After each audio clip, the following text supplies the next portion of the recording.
The streets of Zelveron Prime were alive with noise, pride, and celebration.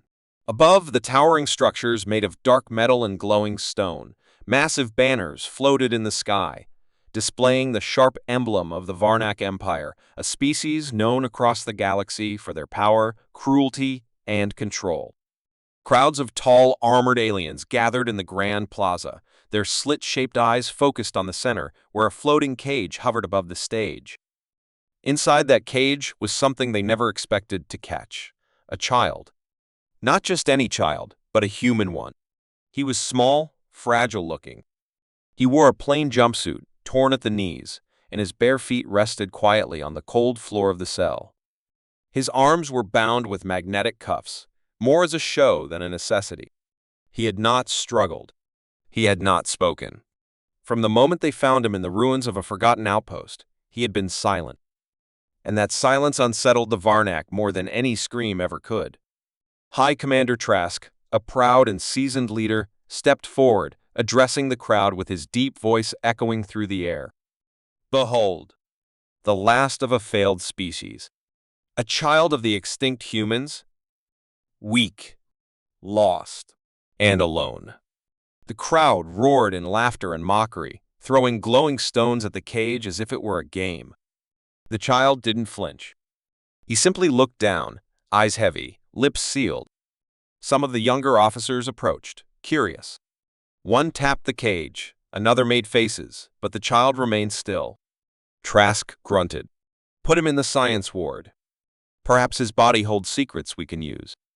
The order was given, and the cage slowly floated away, guided by security drones through the halls of the Varnak Citadel, deeper into the underground labs where prisoners were turned into subjects.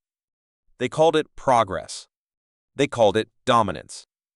But they had made a terrible mistake. Miles beneath the surface, in a quiet chamber lined with blinking monitors and strange equipment, the child sat alone on a metal table. Lights scanned him. Machines hummed around him. Scientists in long black robes observed and whispered, confused by his perfect health, his calm heartbeat, and the strange signal they couldn't trace. They didn't know that Eli wasn't just any child.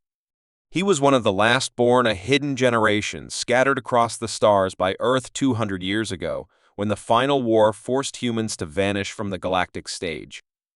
While the rest of the galaxy thought humans were gone, Earth had gone silent by choice, watching from the shadows, building, waiting. The last-born were seeds planted across space in secret.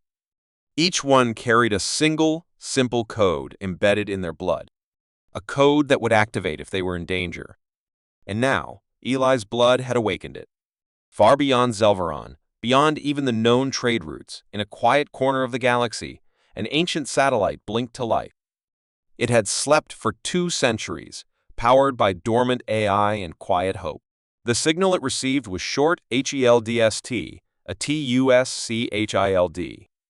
In less than a second, the signal jumped through Earth's hidden network, reaching the core defense matrix, buried inside a hollowed asteroid near Earth's orbit. Red lights began to flash. Automated systems woke up. Thousands of satellites lit up across nearby sectors. The ancient protocol, known as Project Lastborn, had been activated. On Earth, sirens did not blare. There was no panic. Only precision. The generals, who had trained for this moment all their lives, stepped forward without a word.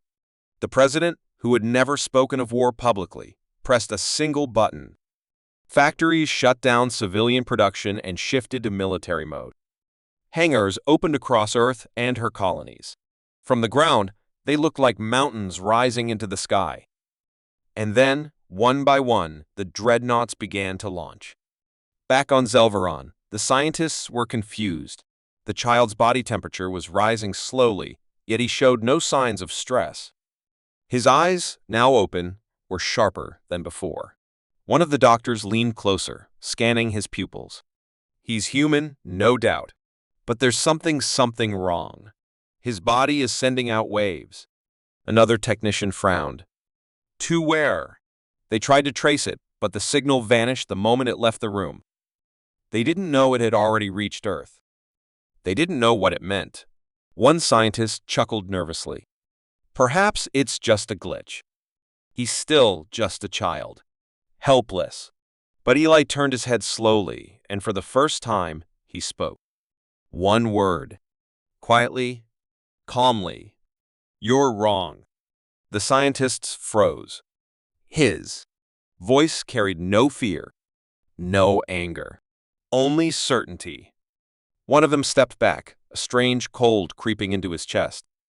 He didn't understand why he felt afraid. The child hadn't moved. But something had changed in the air.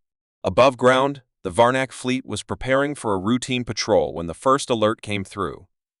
Multiple unknown objects were detected entering the edge of their solar system. At first, they assumed it was a malfunction. Then more objects appeared.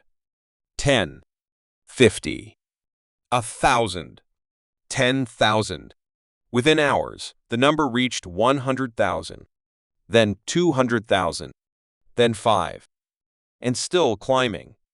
The command station tried to scan them. The ships were massive, heavily armored, moving in perfect formation without any broadcasted signal. The Varnak fleet launched scouts. None returned. They tried sending messages. No response. High Commander Trask was alerted. He watched the skies, eyes narrowing as the black ships grew larger in the viewing screens. Then the message came not from a diplomat, not from a translator, but from a cold, mechanical voice transmitted across all frequencies: return the child, or be erased. In the lab, alarms blared. Soldiers rushed in, grabbing Eli, confused, panicked. They dragged him down the hallway toward the security vaults, unsure what to do. Above, the first human dreadnoughts entered orbit. They didn't fire. They didn't threaten. They simply waited, dark giants hanging in silence, like the hand of a god raised high but not yet falling. On the ground, Varnak's soldiers began evacuating citizens. Others scrambled to prepare weapons. But it was already too late. The dreadnoughts had come not in anger, but in purpose. And Earth had only one purpose now: to bring the child home. The vast blackness of space rippled with tension as the fleet of 500,000 Earth dreadnoughts stood still at the edge of the Zelveron system, like silent mountains waiting for a signal to strike. The galaxy had never seen such a force gather in complete silence, with no diplomacy, no warning, and no attempt to negotiate. It was not war they brought, it was consequence. On the command bridge of the lead dreadnought, the Revenant Admiral Sarah Niven stood before a giant screen that displayed only one thing: the child's signal. The small pulse of blue light had been received 12 hours ago, broadcasted from deep within enemy territory, and confirmed as authentic. For generations, Earth had remained silent, invisible to the rest of the galaxy, not because it was weak, but because it was watching. It had prepared in secret, planting children like Eli across hostile space, training its AI to listen for the exact moment one of them activated the distress code. And now that moment had arrived. The last-born signal wasn't just a call for help, it was a call to awaken Earth's wrath. On every dreadnought, millions of soldiers stood ready, their armor reflecting the cold lights above. These were not the humans that the galaxy once laughed at. These were their descendants, stronger, sharper, and bred from centuries of hidden preparation. As Admiral Niven reviewed the decrypted signal again, she noticed something odd. There was no fear in the child's code. The data contained no panic, no error. It was a message of intent. The child had known what he was doing. Far away, deep inside the Varnak Citadel security chamber, panic was spreading like wildfire. High Commander Trask was no longer confident. The scans were confirmed again and again. The approaching ships were all human, each one the size of a small city, armed to the teeth and protected by layers of unknown shielding. And they weren't just floating. They were holding position in perfect coordination, like a single mind controlling a vast body. "Why haven't they attacked?" one of the officers asked, fear creeping into his voice. Trask had no answer. He paced slowly in the command room, his claws clicking on the metal floor, watching the enemy grow closer. "They're waiting," he said finally, his voice quiet. "They're giving us a chance. But to do what? Surrender? Return the child?" That thought alone made his blood boil. The Varnak Empire didn't answer threats. They crushed them. But this wasn't a threat. It was a reminder. For the first time in centuries, Trask felt small.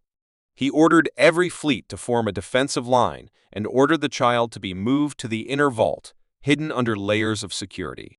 But as the soldiers dragged Eli through the tunnels once again, he didn't resist.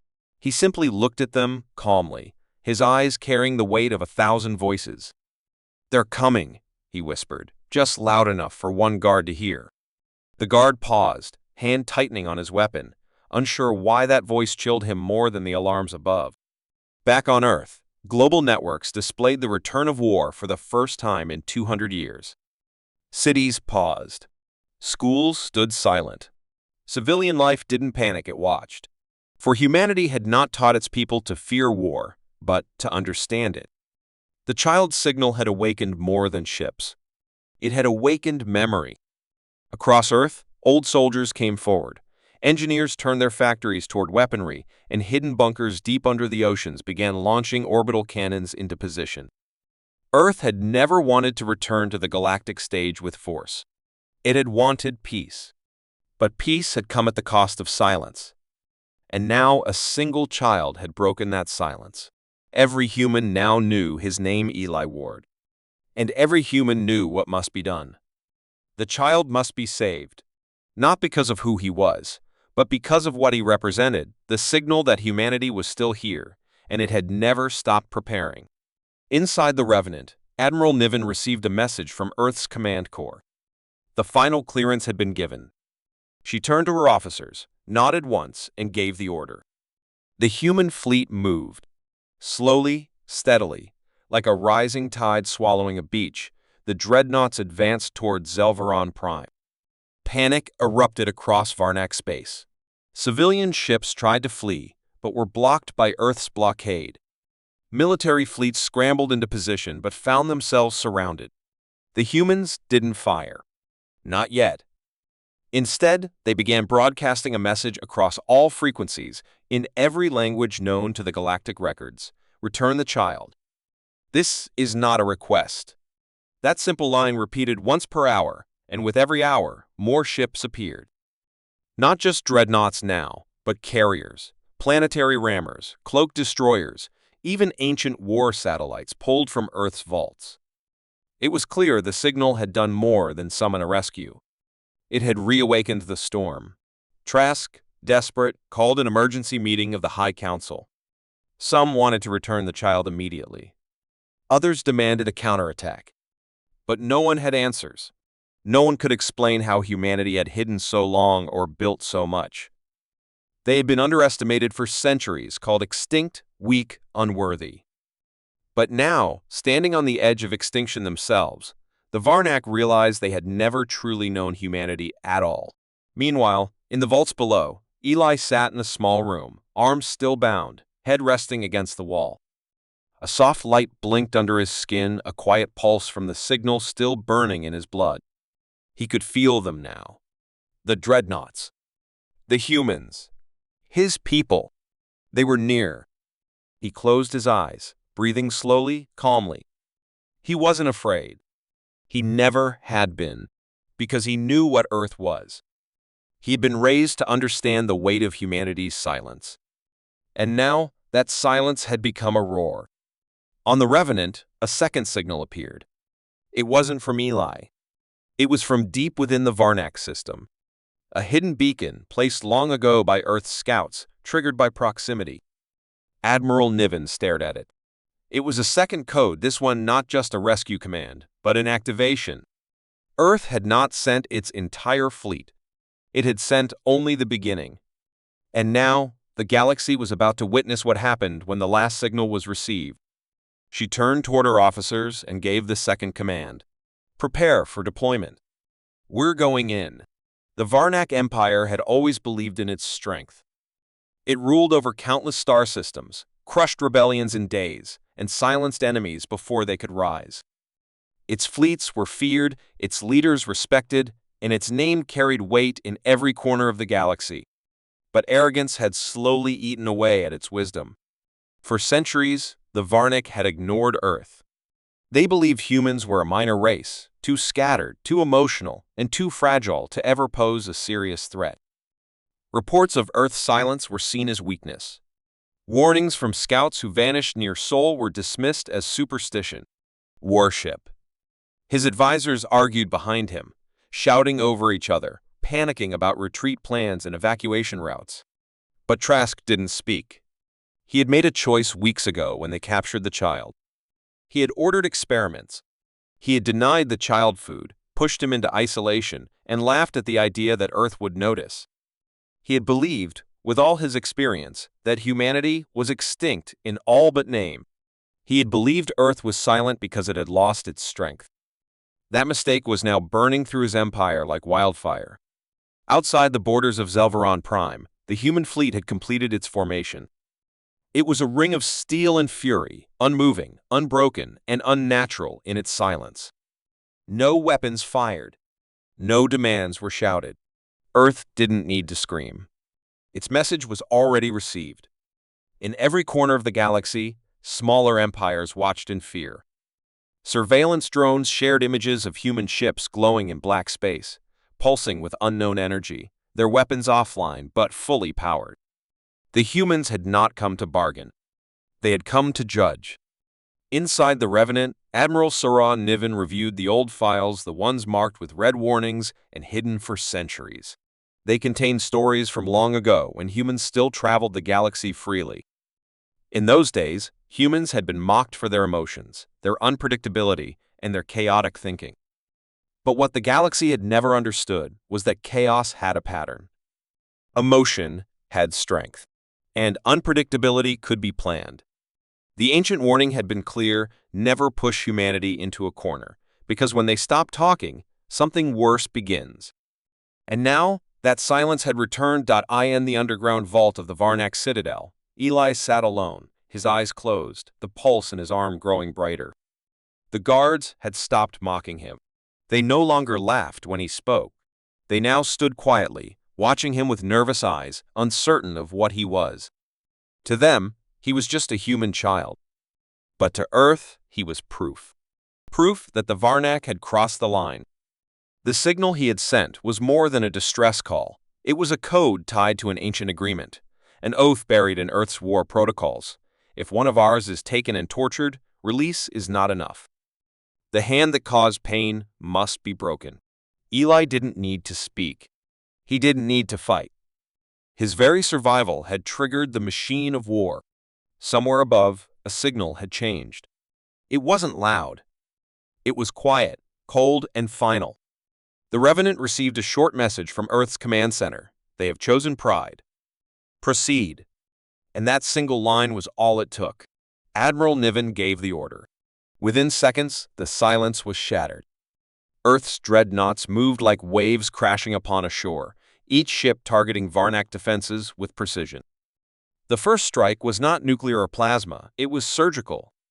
Communications towers, warp gates, orbital cannons disabled with electromagnetic pulses, so advanced the Varnak couldn't even detect the source. Entire planets lost connection.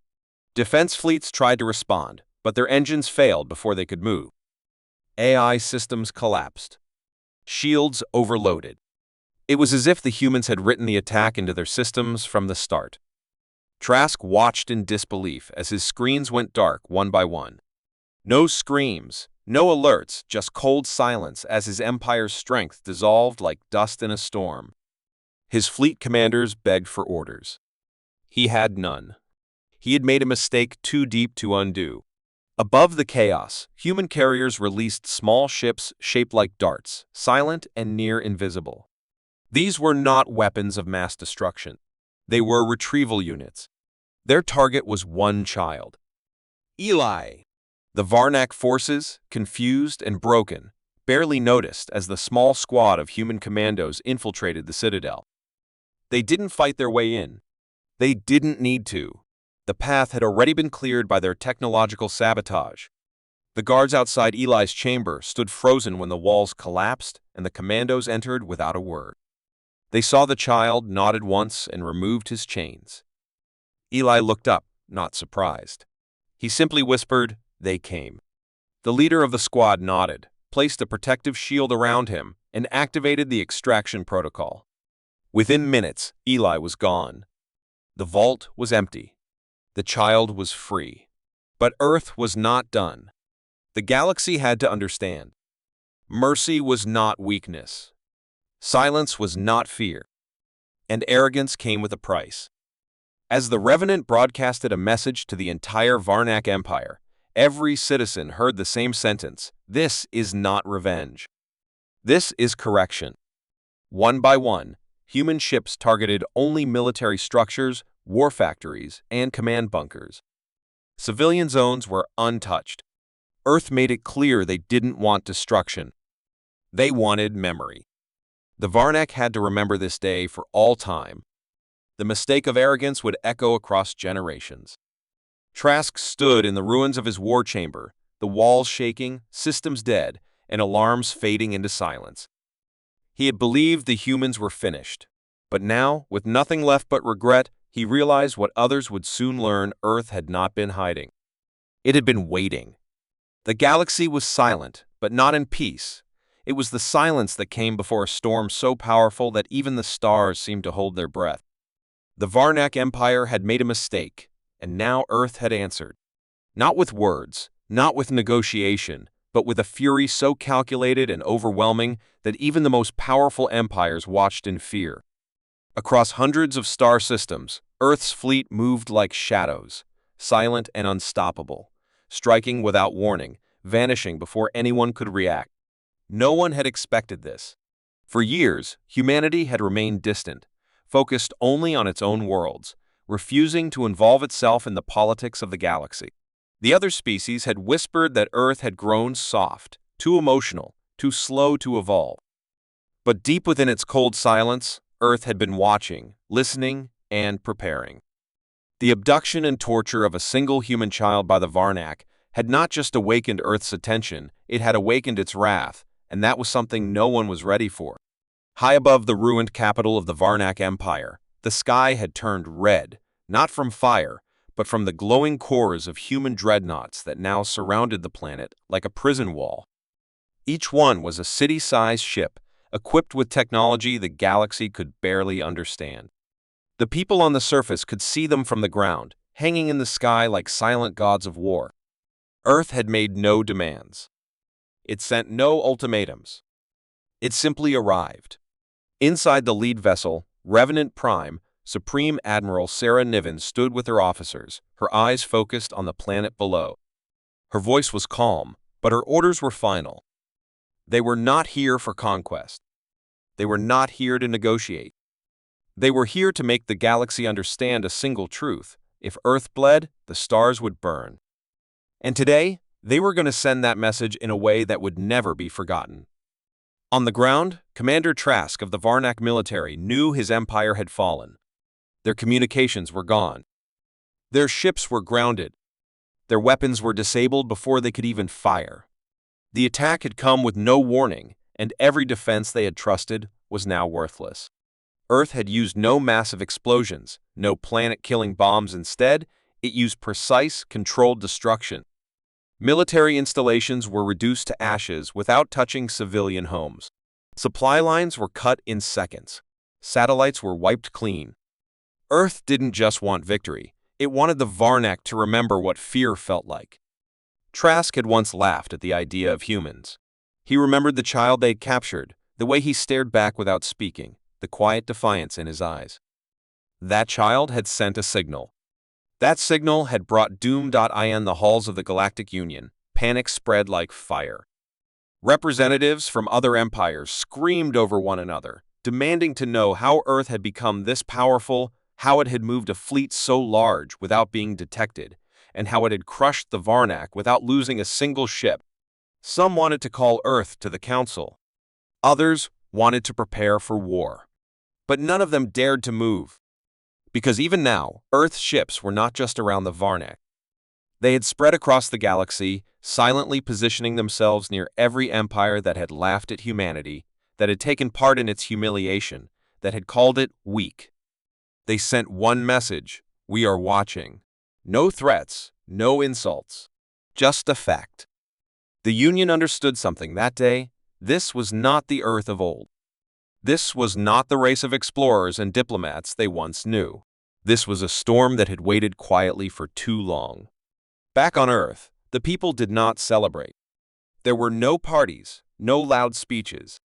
The child that had been rescued was safe, but silent.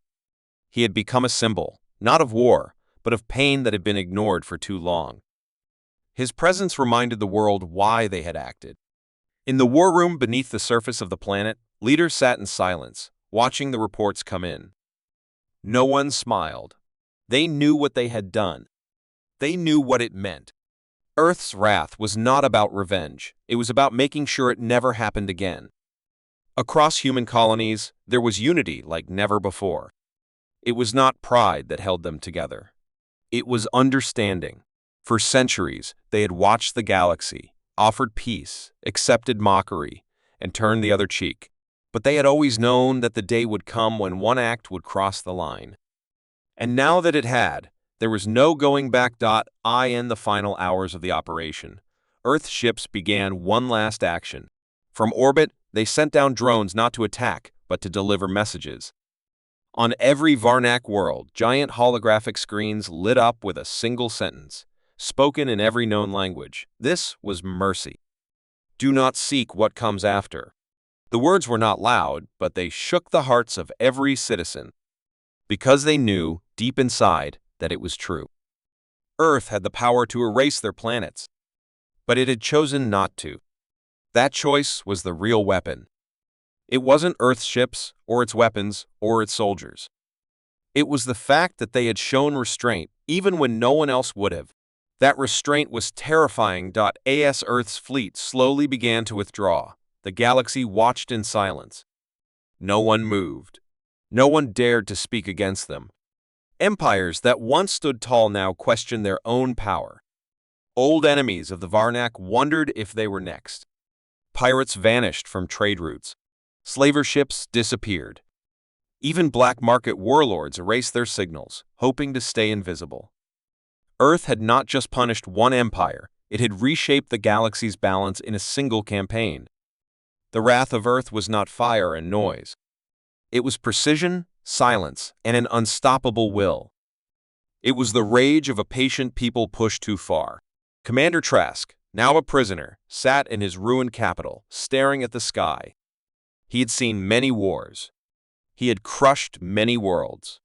But never in his life had he seen something so terrifying as the calm in a human's eyes. Not rage. Not hatred. Just the look of someone who knew exactly what they were doing, and exactly why. He whispered to himself, not to anyone else, "We should have listened." But it was too late. The galaxy had always known war, but it had never known fear like this fear born not from chaos, but from precision, silence, and a kind of strength that didn't need to be loud. For centuries, humans had been viewed as a minor species, strange and emotional, a civilization of thinkers and dreamers, with no real place among the ancient powers of the stars. Empires that had lasted for thousands of years dismissed Earth as backward, and its people as unpredictable and too sentimental to be taken seriously.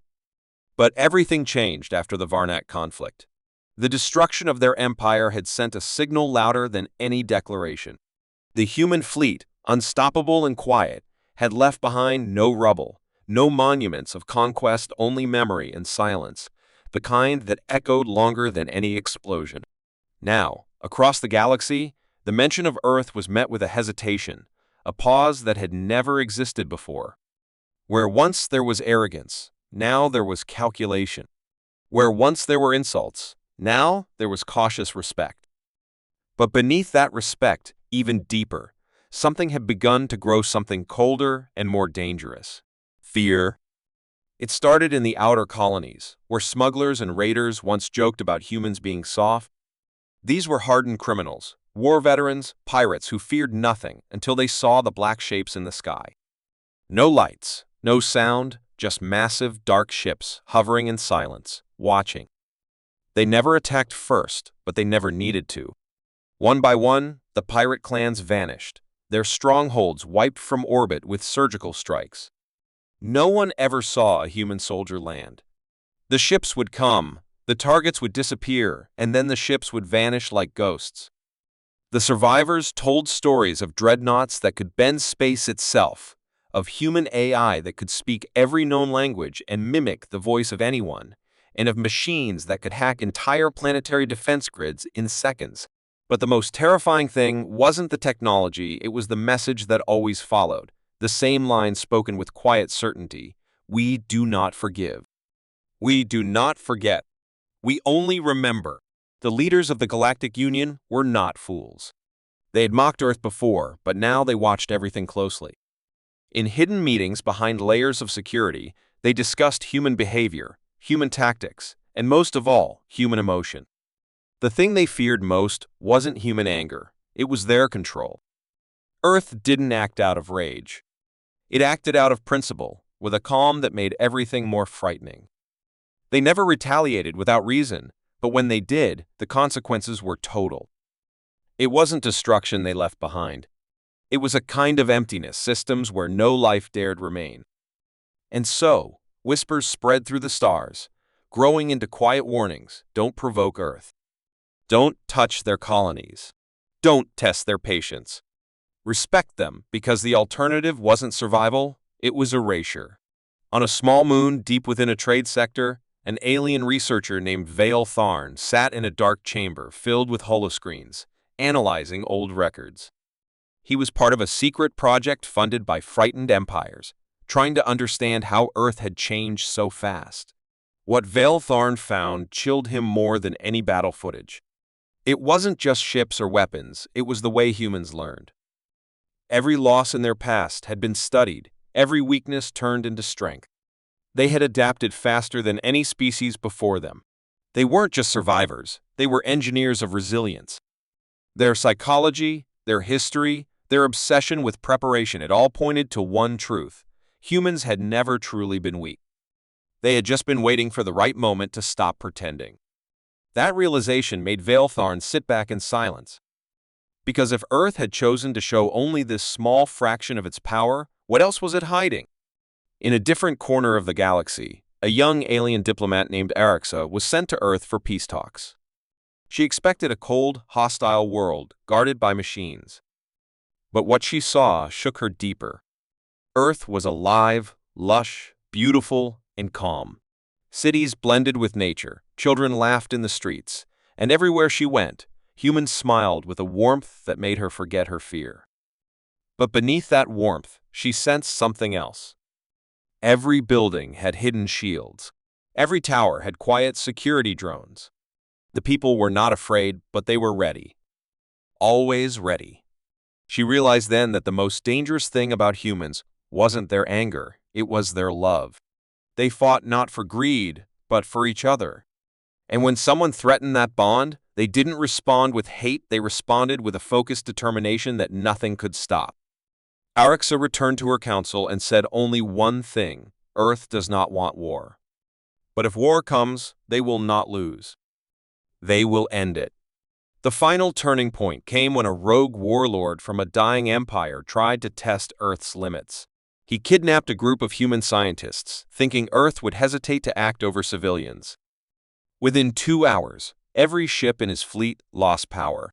Within 4 hours, his homeworld's orbit was surrounded by human destroyers. He surrendered before the end of the day. Not a single shot had been fired.